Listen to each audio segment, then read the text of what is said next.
اور اس کی وجہ سے بہت سے مسلمان بھائی مارے جائیں گے۔ یہ سن کر قاضی اسے قرآن پاک کی ایک سورت کا حوالہ دے کر کہتا ہے، کسی کے نقصان کا بدلہ اس کے برابر نقصان ہے، لیکن اگر اگلا بندہ اسے معاف کر دے اور صلح کر دے تو پھر اس کا اجر اسے اللہ دے گا۔ اس لیے یہ فیصلہ ہمارے ہاتھ میں نہیں ہے امیر حضرت۔ اگر ارطغرل صاحب چاہے تو شہید خاندانوں سے بات کر کے ان کو قصاص یا دیت لینے پر راضی کر سکتے ہیں۔ اب فیصلہ ان کے ہاتھ میں ہے۔ دوسری طرف حاجہ تورین اور دمرل گورنر کے قلعے میں پہنچ جاتے ہیں۔ اتنے میں ہیلینا اور ویسولیس بھی وہاں آ جاتے ہیں۔ ہیلینا حاجہ تورین کو دیکھ کر کہتی ہے، تو آپ وہ تاجر ہے جو میرے بابا کی دکان کو کرائے پر لینا چاہتے ہیں؟ حاجہ تورین کہتا ہے، میرا نام استاد الوین ہے، میں ہمیشہ آپ سے وفادار رہوں گا۔ مجھے آپ کے بابا کے بارے میں سن کر بہت افسوس ہوا۔ ویسولیس اسے غور سے دیکھتا ہے اور کہتا ہے، تجارت سے پہلے تم کیا کرتے تھے استاد الوین؟ مجھے لگتا ہے کہ میں نے پہلے کہیں تمہیں دیکھا ہے۔ حاجہ تورین کہتا ہے، آپ نے لازمی مجھے دیکھا ہوگا، میں پوری دنیا میں کاروبار کرتا ہوں۔ اس کے بعد ہیلینا کہتی ہے، مجھے خوشی ہوگی کہ آپ ہمارے قلعے میں تجارت کریں استاد الوین، لیکن فیصلہ کرنے سے پہلے میں آپ کو اچھی طرح سے جاننا چاہتی ہوں، لیکن آج میں تک گئی ہوں۔ اس پر حاجہ تورین کہتا ہے، کوئی بات نہیں، میں کل دوبارہ آ جاؤں گا۔ اس کے بعد حاجہ تورین اور دمرل وہاں سے چلے جاتے ہیں۔ دوسری طرف چاودار قبیلے میں ایک سپاہی آ کر اسلحان کو بتاتا ہے کہ اورال صاحب گورنر کے قتل سے بری ہو چکے ہیں۔ یہ سن کر اسلحان بہت خوش ہو جاتی ہے اور الیار کے پاس آ کر کہتی ہے، اورال بھائی گورنر کے قتل سے بری ہو گئے ہیں، اب ارطغرل کی مدد سے آپ کا سردار بننے کا منصوبہ ناکام ہو گیا ہے۔ اس پر الیار کہتا ہے، میں نے کبھی بھی سردار بننے کا منصوبہ نہیں بنایا اسلحان، غصے نے تمہیں اندھا کر لیا ہے، اور گورنر کے قتل سے بچنے سے کوئی چیز تبدیل نہیں ہوتی۔ اورال بھائی نے کئی قبیلے کے معصوم سپاہیوں کا خون بھی بہایا تھا۔ اس پر اسلحان کہتی ہے، اورال بھائی نے صرف قالینیں جلانے کا حکم دیا تھا، سپاہیوں کو قتل کرنے والا باتو خان تھا، اور یہ بھی بہت جلد ثابت ہو جائے گا۔ دوسری طرف باتو خان ایک غار میں اپنے سپاہی کے ساتھ بیٹھا ہوتا ہے اور کہتا ہے، تو اورال گورنر کے قتل سے بری ہو چکا ہے، سادتین کوپیک پر لعنت ہے، وہ سب کچھ کر سکتا ہے، اب وہ اورال کو بری کرنے کے لیے دوسرے مقدموں سے بھی بچائے گا۔ سپاہی کہتا ہے، لیکن ہمیں کیا کرنا ہوگا باتو خان؟ باتو خان کہتا ہے، ہمیں دیکھنا ہوگا کہ نیا سردار کون بنتا ہے، پھر جو بھی ضروری ہوا وہ ہم کریں گے، تم ہر چیز سے مجھے آگاہ رکھنا۔ سپاہی کہتا ہے، آپ پریشان مت ہو، ہم تیار ہیں، جب آپ ہمیں حکم دو گے تو ہم حرکت میں آ جائیں گے۔ اور اسی کے ساتھ اس قسط کا اختتام ہو جاتا ہے۔ مورخین شاہدوں کے حوالے سے لکھتے ہیں کہ مسلمانوں کی خاموشی گواہی دے رہی تھی کہ ان پر عمر کا خوف طاری ہو گیا تھا۔ وجہ یہ تھی کہ عمر کی جسامت اور طاقت کے ایسے ایسے قصے مشہور تھے جیسے وہ مافوق الفطرت طاقت کا مالک ہے۔ دیکھا شاید کسی نے بھی نہیں تھا، لیکن سب کہتے تھے کہ عمر گھوڑے کو اپنے کندھوں پر اٹھا سکتا ہے اور وہ 500 گھوڑ سواروں کو اکیلا شکست دے سکتا ہے۔ اس کے متعلق ہر کوئی تسلیم کرتا تھا کہ اسے نہ کوئی گرا سکتا ہے نہ کوئی گرا سکے گا۔ ابو سفیان خندق کے پاس کڑا دیکھ رہا تھا، خالد اور صفوان بھی دیکھ رہے تھے، غطفان اینیا اور ان کے تمام لشکر دیکھ رہا تھا، اور نعیم بن مسعود بھی غیر مسلموں کے لشکر میں دم بخود کھڑے ہوتے۔ میں جانتا ہوں کہ تم میں سے کوئی بھی آگے نہیں آئے گا۔ عمر بن عبد کی للکار ایک بار پھر گرجی۔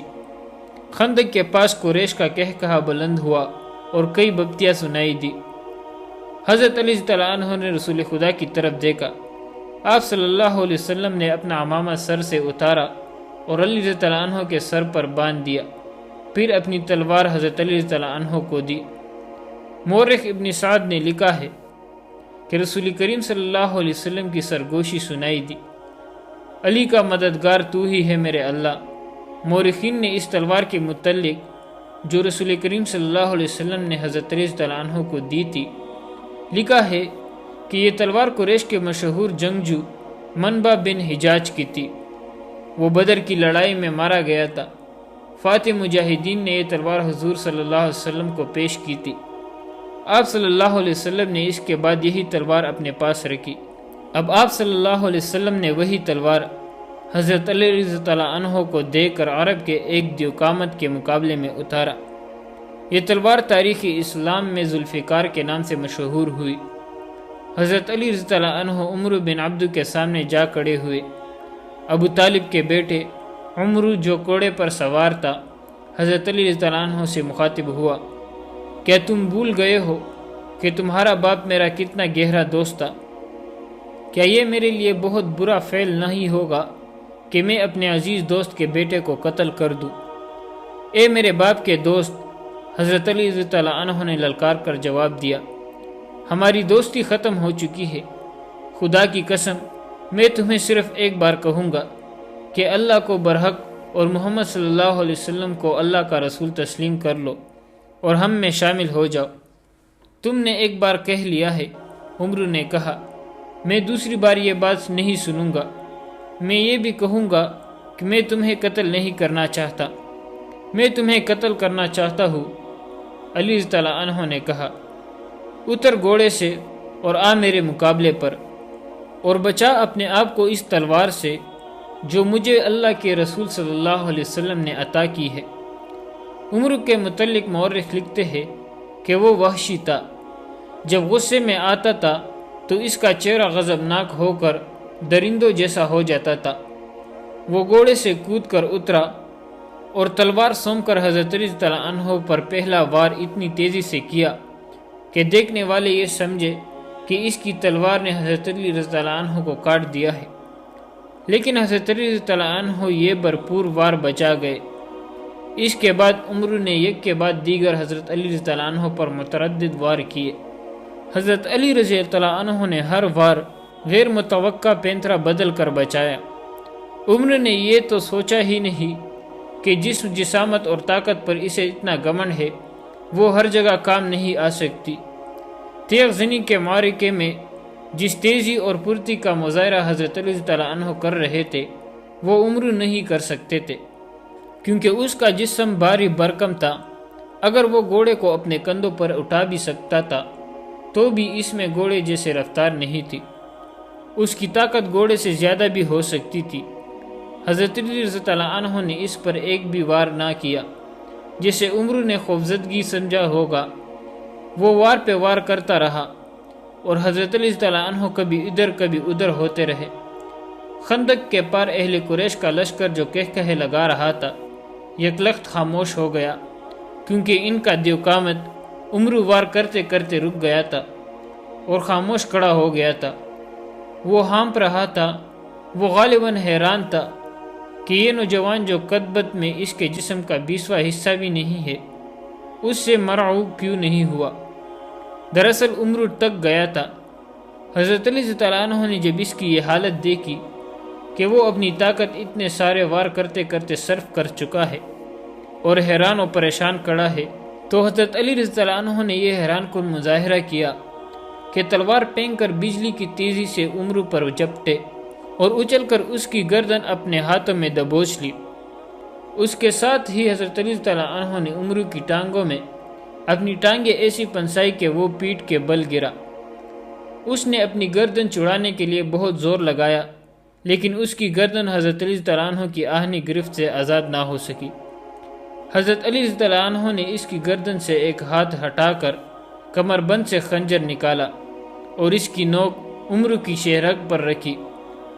اب بھی میرے اللہ کے رسول صلی اللہ علیہ وسلم پر ایمان لے آ تو میں تیری جان بخش کر دوں گا، حضرت علی رضی اللہ عنہ نے کہا۔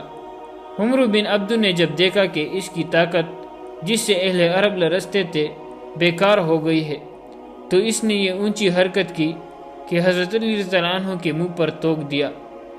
دیکھنے والے ایک بار پھر حیران رہ گئے، کیونکہ حضرت علی رضی اللہ عنہ خنجر سے اس کی شہرگ کاٹ دینے کے بجائے اٹھ کھڑے ہوئے تھے۔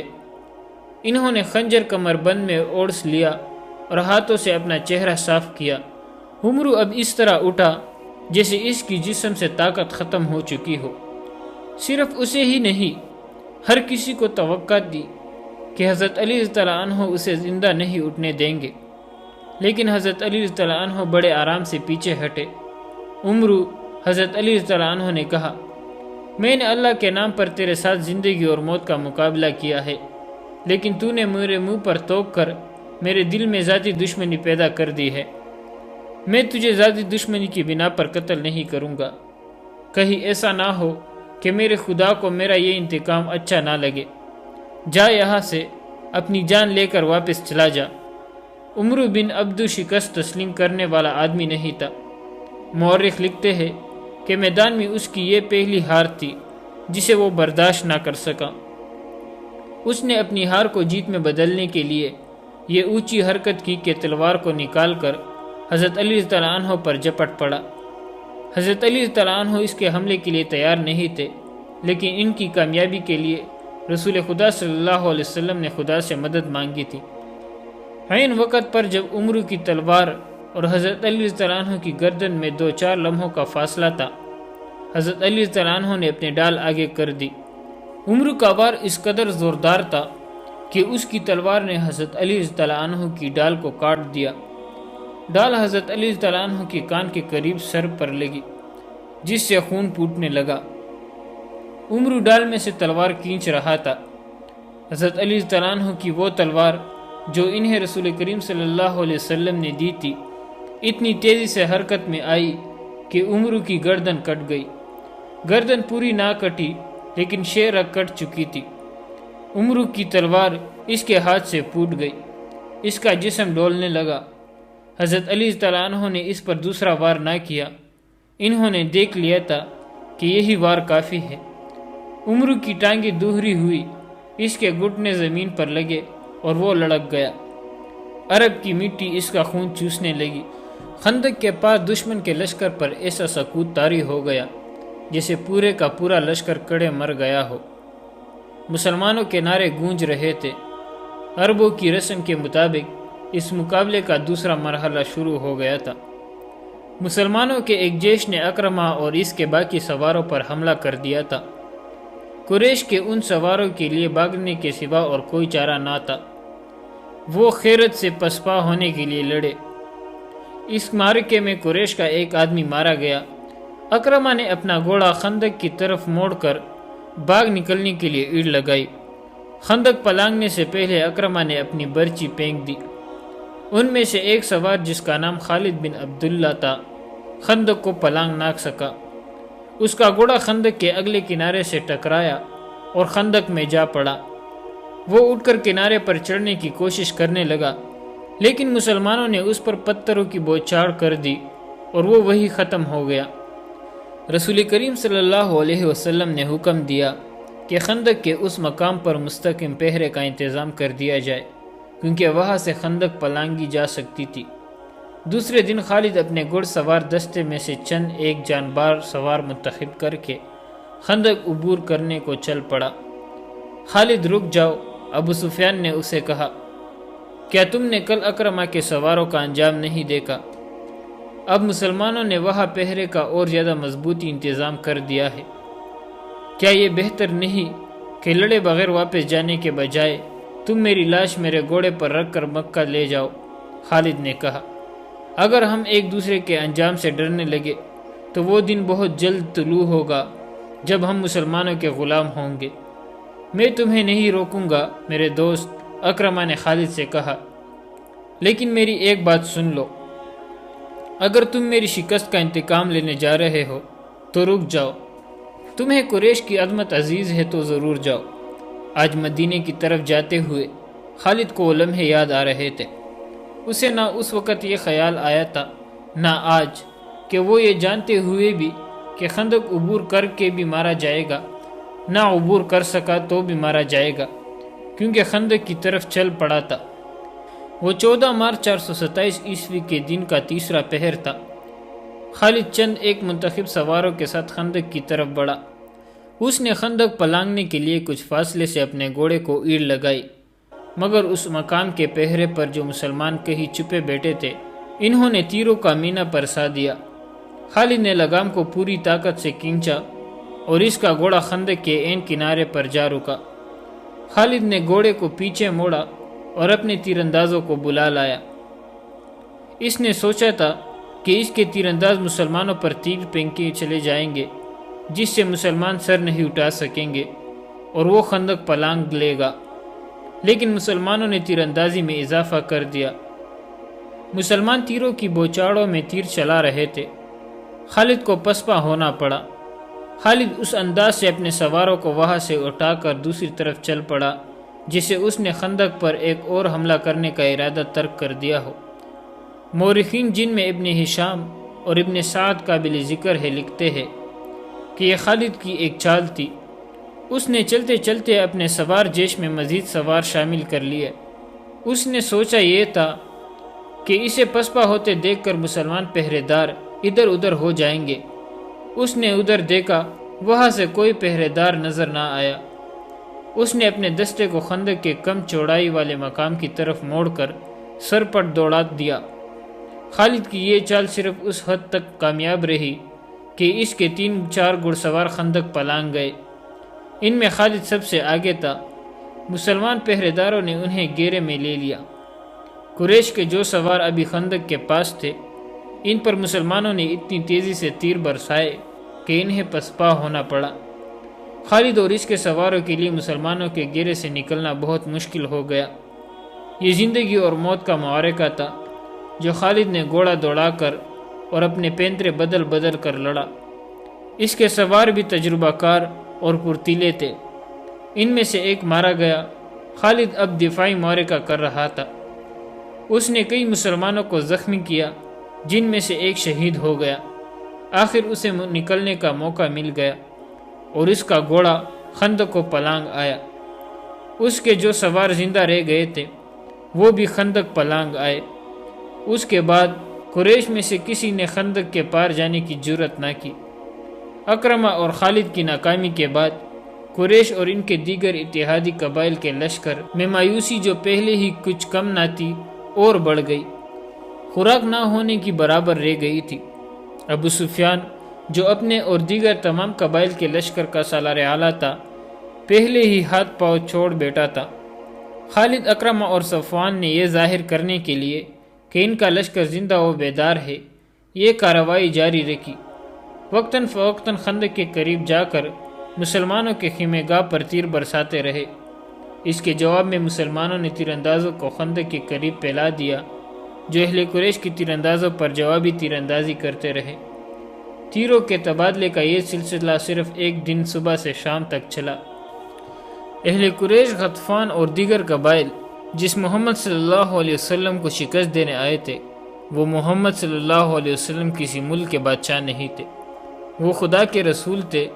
خدا نے انہیں ایک عظیم پیغام دے کر رسالت عطا کی تھی۔ آپ صلی اللہ علیہ وسلم نے خدا سے مدد مانگی تھی۔ خدا اپنے رسول کو کیسے مایوس کرتا؟ اس کے علاوہ مدینے کے اندر مسلمانوں کی عورتیں اور بچے دن رات اپنی کامیابی اور نجات کی دعائیں مانگتے رہتے تھے۔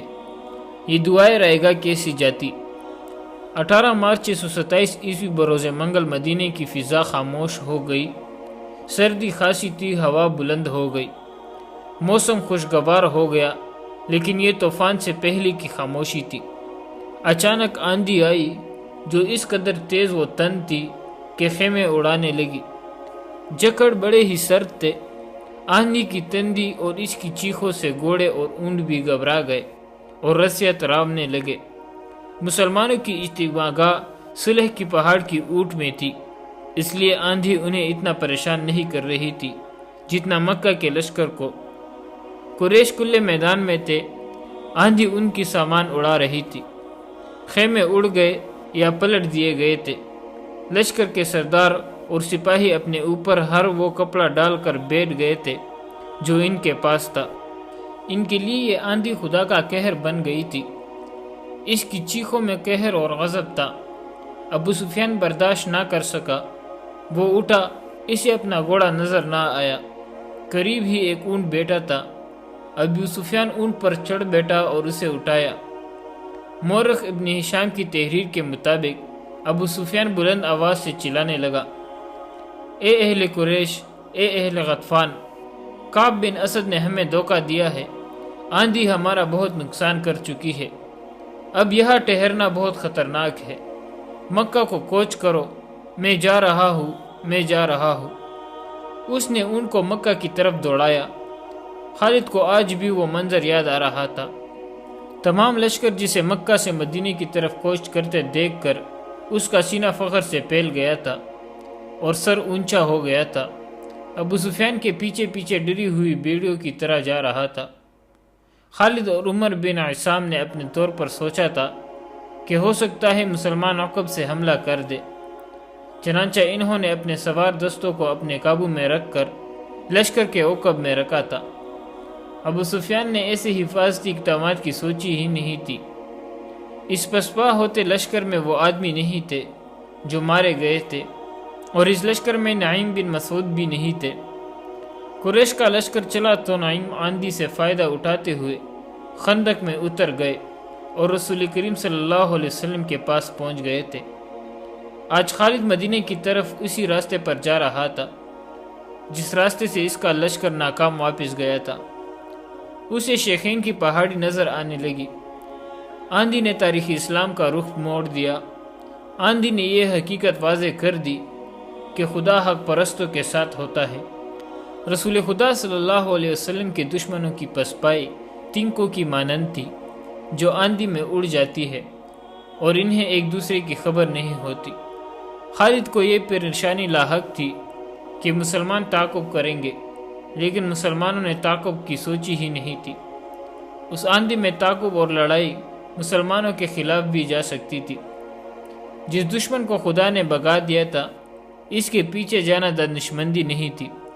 البتہ رسول کریم صلی اللہ علیہ وسلم کے حکم سے چند ایک آدمیوں کو بلندیوں پر کھڑا کر دیا گیا تھا کہ وہ دشمن پر نظر رکھے، ایسا نہ ہو کہ دشمن کہیں دور جا کر رک جائے اور منظم ہو کر واپس آ جائے۔ آندھی اتنی مٹی اور ریت اڑا رہی تھی کہ تھوڑی دور تک بھی کچھ نظر نہیں آتا تھا۔ بہت دیر بعد 3-4 مسلمان گھوڑ سوار اس جگہ سے خندق پلانگ گئے جہاں سے اکرم اور خالد کے گھوڑوں نے خندق پلانگی تھی۔ وہ دور تک چلے گئے، انہیں اڑتی ہوئی گرد اور ریت کے سوا کچھ بھی نظر نہ آیا۔ وہ رک گئے لیکن واپس نہ آئے۔ شام سے کچھ دیر پہلے آندھی کا زور ٹوٹ گیا اور جکڑ تم گئی، فضا صاف ہو گئی اور نظر دور تک کام کرنے لگی۔ دور افق پر زمین سے گرد کے بادل اٹھ رہے تھے۔ وہ اہل قریش اور ان کے اتحادی قبائل کی پسپائی کی گرد تھی جو ڈوبتے سورج کی آخری کرنوں میں بڑی صاف نظر آ رہی تھی۔ یہ گرد مکہ کو جا رہی تھی۔ تعاقب میں جانے والے مسلمان سوار اس وقت پر واپس آئے جب رات بہت گہری ہو چکی تھی۔ خدا کی قسم، انہوں نے واپس آ کر بتایا، وہ جو ہمارے عقیدے کو توڑنے اور مدینے کی اینٹ سے اینٹ بجانے آئے تھے، وہ مدینے سے اتنی دہشت لے کر گئے ہیں کہ رک نہیں رہے، کہیں پڑاؤ نہیں کر رہے۔ کیا راتوں کو مسافر پڑاؤ نہیں کیا کرتے؟ کیا لشکر راتوں کو بھی چلتے رہتے ہیں؟ وہی چلتے رہتے ہیں جو منزل تک بہت جلد پہنچنا چاہتے ہو۔ احادیث اور مورخوں کی تحریروں کے مطابق رسول کریم صلی اللہ علیہ وسلم کو جب یقین ہو گیا کہ دشمن گھبراہٹ کے عالم میں بھاگا ہے اور ایسا امکان ختم ہو چکا ہے کہ وہ منظم ہو کر واپس آ جائے گا، تب آپ صلی اللہ علیہ وسلم نے کمر سے تلوار کھولی، خنجر اتار کر رکھ دیا اور اللہ کا شکر ادا کر کے غسل کیا۔ اس رات کی کوہ سے جس صبح نے جنم لیا وہ مدینہ والوں کے لیے فتح و نصرت اور مسرت و شادمانی کی صبح تھی۔ ہر طرف اللہ اکبر اور خوشیوں کے نعرے تھے۔ سب سے زیادہ خوشی عورتیں اور بچے منا رہے تھے جنہیں چھوٹے چھوٹے قلعوں میں بند کر دیا گیا تھا۔ وہ خوشی سے چیختے چلاتے باہر نکلے۔ مدینہ کی گلیوں میں مسلمان بہت مسرور پھر رہے تھے۔ فتح کی اس جشن میں بنو قریظہ کے یہودی بھی شامل تھے۔ رسول کریم صلی اللہ علیہ وسلم نے انہیں امن و امان میں رہنے کی عوض کچھ مراعات دے رکھی تھی۔ ظاہری طور پر وہ مسلمانوں کو اپنا دوست کہتے تھے اور دوستوں کی طرح رہتے تھے۔ اہل قریش کی پسپائی پر وہ مسلمانوں کی طرح خوشیاں منا رہے تھے، لیکن ان کا سردار کعب بن اسد اپنے قلعے نما مکان میں بیٹھا تھا۔ اس کے پاس اپنے قبیلے کے 3 سرکردہ یہودی بیٹے تھے اور اس وقت کی غیر معمولی طور پر حسین یہودی یوحاوا بھی وہاں موجود تھی۔ وہ گزشتہ شام اہل قریش کی پسپائی کی خبر سن کر آئی تھی۔ کیا یہ اچھا نہیں ہوا کہ ہم نے مسلمانوں پر حملے نہیں کیے؟ کعب بن اسد نے کہا، مجھے نعیم بن مسعود نے اچھا مشورہ دیا تھا۔ اس نے کہا تھا کہ قریش سے معاہدے کی ضمانت کے طور پر چند آدمی یرغمال کے لیے مانگو۔ اس نے یہ بھی کہا تھا کہ قریش اس سے دگنا لشکر لے آئیں گے تو بھی خندق عبور نہیں کر سکیں گے۔ میں نے نعیم کا مشورہ اس لیے قبول کر لیا تھا کہ وہ اہل قریش میں سے ہے۔ وہ اہل قریش میں سے نہیں، ایک یہودی نے کہا، وہ محمد کے پیروکاروں میں سے ہے۔ خدائے یہودا کی قسم، تمہاری بات سچ نہیں ہو سکتی۔ کعب بن اسد نے کہا، وہ اہل قریش کے ساتھ آیا تھا مگر ان کے ساتھ نہیں گیا۔ اسی یہودی نے کہا، میں نے کل شام اسے مدینہ میں مسلمانوں کے ساتھ دیکھا ہے۔ اس وقت تک اہل قریش کا لشکر مدینہ سے بہت دور جا چکا تھا۔ پھر تمہیں کس نے بتایا ہے کہ وہ محمد صلی اللہ علیہ وسلم کے پیروکاروں میں سے ہے؟ کعب نے کہا، میں اسی بات کو کیوں سچ مانوں جو تم نے کسی سے پوچھا نہیں؟ میں نے اپنے ایک مسلمان دوست سے پوچھا تھا۔ یہودی نے کہا، میں نے نعیم کو دیکھ کر کہا تھا، کیا مسلمان اب قریش کے جنگی قیدیوں کو کھلا رہے ہیں؟ میرے دوست نے جواب دیا تھا کہ نعیم کب کا اسلام قبول کر چکا ہے، اسے مدینہ میں آنے کا موقع اب ملا ہے۔ پھر اس نے ہمیں مسلمانوں سے نہیں بلکہ مسلمانوں کو ہم سے بچایا ہے۔ کعب بن اسد نے کہا، اس نے جو کچھ بھی کیا ہے ہمارے لیے اچھا ثابت ہوا ہے۔ اگر ہم قریش کی بات مان لیتے تو مسلمان ہمارے دشمن ہو جاتے۔ اور یہودی نے کہا، تم یہی کہنا چاہتے ہو نا کعب، مسلمان پھر بھی ہمارے دشمن ہیں۔ ہم محمد صلی اللہ علیہ وسلم کے نئے مذہب کو یہی پر ختم کرنا ہے، ورنہ محمد صلی اللہ علیہ وسلم ہمیں ختم کر دے گا۔ کیا تم نہیں دیکھ رہے ہو کہ یہ مذہب جیسے یہ لوگ اسلام کہتے ہیں کتنی تیزی سے مقبول ہوتا جا رہا ہے؟ تیسرے یہودی نے جو معمر تھا کہا، ہمیں اس کے آگے بند باندھنا ہے، اسے روکنا ہے۔ لیکن کیسے؟ کعب بن اسد نے پوچھا۔ قتل؟ معمر یہودی نے کہا، محمد صلی اللہ علیہ وسلم کا قتل۔ ایسی جرأت کون کرے گا؟ کعب بن اسد نے کہا، تم کہو گے کہ وہ ایک یہودی ہوگا، اگر وہ محمد صلی اللہ علیہ وسلم کے قتل میں ناکام ہو گیا تو بنو قینقاع اور بنو نذیر کا انجام دیکھ لو۔ مسلمانوں نے انہیں جس طرح قتل کیا ہے اور ان میں سے زندہ بچ رہنے والی جس طرح دور دراز کے ملکوں کو بھاگ گئے ہیں وہ نہ بھولو۔ خدا یہودا کی قسم، معمر یہودی نے کہا، میری عقل تم سے زیادہ کام نہیں کرتی تو تم سے کم بھی نہیں۔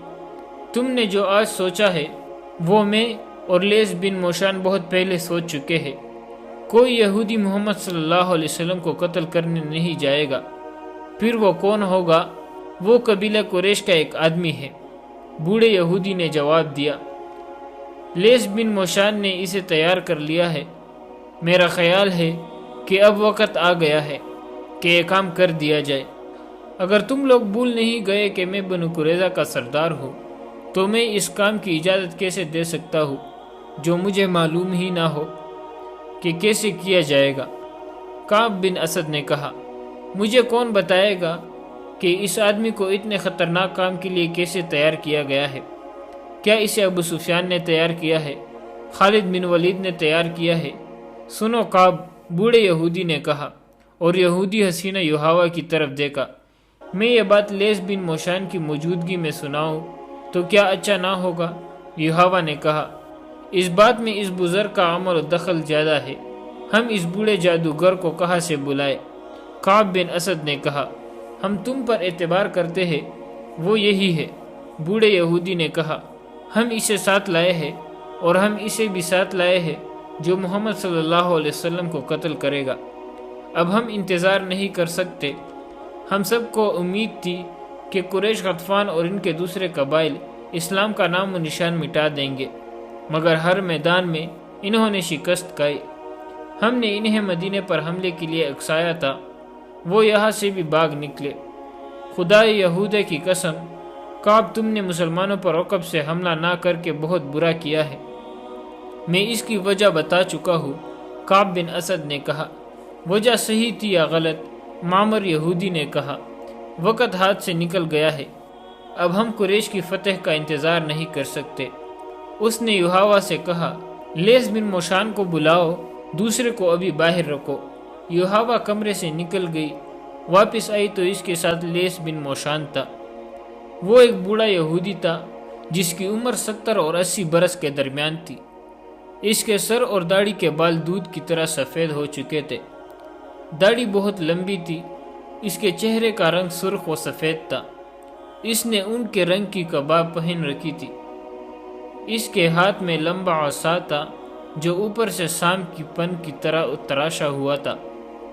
لیس بن موشان کو یہودیوں میں جادوگر کے نام سے شہرت حاصل تھی۔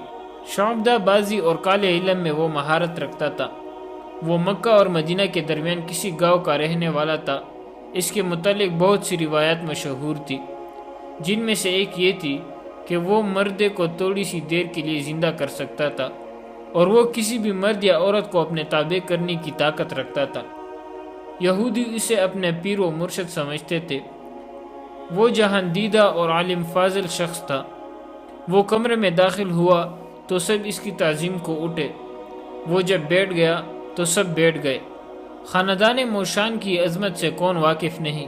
کعب بن اسد نے کہا، خدا یہودا کی قسم، ہم میں سے کوئی بھی آپ کو یہاں بلانے کی جرت نہیں کر سکتا تھا۔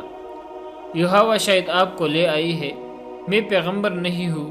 کعب بن اسد، لیس بن موشان نے کہا، میں یہ خوبصورت الفاظ سننے کا عادی نہیں اور تعظیم و احترام کا وقت بھی نہیں۔ کوئی نہ بلاتا تو بھی مجھے آنا تھا۔ تم لوگ اپنے فرض کی ادائیگی میں بہت وقت ضائع کر چکے ہو۔ تم سے یہ لڑکی اچھی ہے جس نے وہ کام کر لیا ہے جو تمہیں کرنا چاہیے تھا۔ معزز موشان کعب بن اسد نے کہا، ہم نے ابھی اس انتہائی اقدام کی سوچی نہیں تھی۔ اگر ہم محمد صلی اللہ علیہ وسلم کے قتل جیسا خوفناک ارادہ کرتے بھی تو یہوہ کو استعمال نہ کرتے۔ ہم اتنی خوبصورت اور جوان لڑکی کو استعمال نہیں کر سکتے۔